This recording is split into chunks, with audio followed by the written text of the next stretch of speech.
Assalamu alaikum wa rahmatullahi wa barakatuh. Bonjour mes chers élèves, j'espère que vous allez bien. Alors aujourd'hui, nous allons découvrir une nouvelle leçon de lexique. Nous allons faire la différence entre le sens propre et le sens figuré. Alors avant de commencer, partons tout d'abord de ces deux phrases. Cette sauterelle est verte, elle a la main verte. Ici, le mot verte se rapporte à une couleur. Lorsqu'on dit vert ou verte, on pense tout de suite à la couleur. Deuxième phrase, elle a la main verte. Verte ne veut pas dire ici la couleur. Qui a la main verte?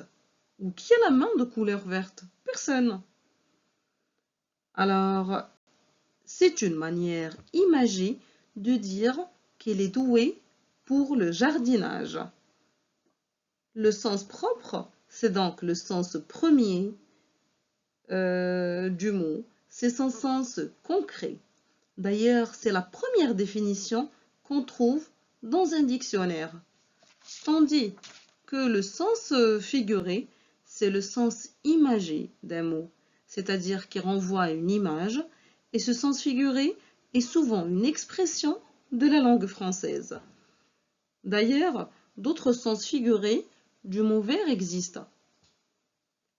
Être vert de peur, qui veut dire être terrifié. Un autre exemple, être vert de rage, qui veut dire se mettre en colère. Passons maintenant à la rubrique J'observe et j'élabore. Phrase A. La maîtresse a essuyé un refus catégorique. Phrase B. Les dés sont jetés. Marion n'ira pas au lycée. Phrase C.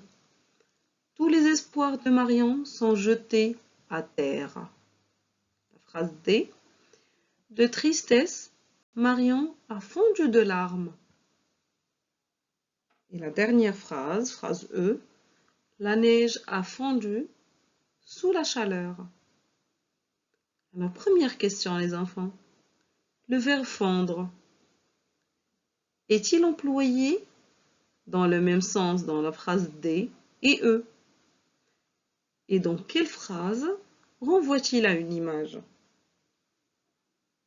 Alors, pas du tout. Le verbe fondre n'est pas employé dans le même sens dans les phrases D et E. Alors, il est employé dans un sens courant, c'est-à-dire au sens propre dans la phrase E. La neige a fondu sous la chaleur. Ça veut dire qu'elle est devenue liquide, que la neige est devenue liquide sous la chaleur.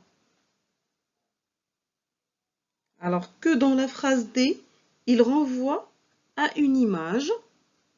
Il est utilisé au sens figuré. De tristesse, Marion a fondu de larmes. De tristesse, Marion s'est mise à pleurer.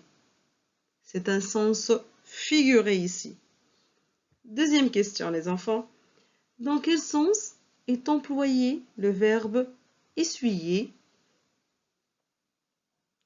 Alors, le verbe essuyer ne renvoie pas à une action concrète.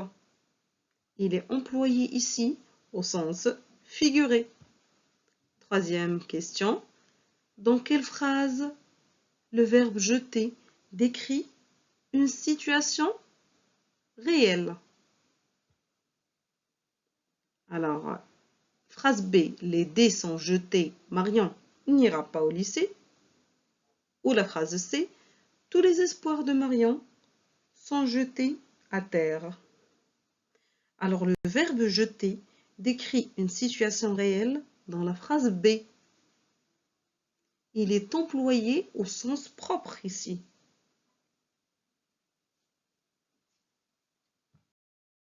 Alors, ce que je peux retenir pour cette leçon, c'est que les mots peuvent être employés au sens propre ou au sens figuré. C'est le contexte qui permet de comprendre et de repérer le sens utilisé. On entend par sens propre le sens premier et courant d'un mot. Il renvoie à une chose qui est concrète.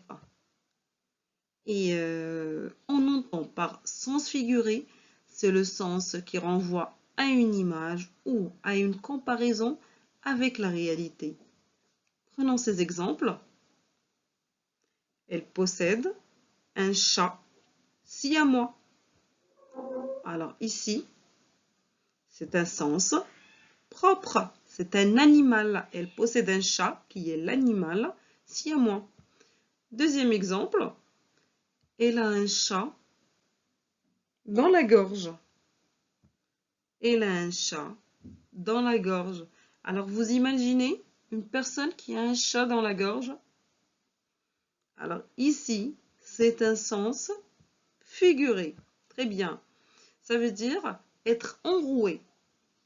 Et dernier exemple, il n'y a pas de chat. Il n'y a pas un chat plutôt. Il n'y a pas un chat. Chat ici, on va voir si c'est un sens figuré ou propre. Qu'est-ce que vous en pensez? C'est un sens figuré. Cette expression, c'est une expression française qui veut dire qu'il n'y a personne. La leçon d'aujourd'hui est terminée, les enfants. Au revoir et à plus.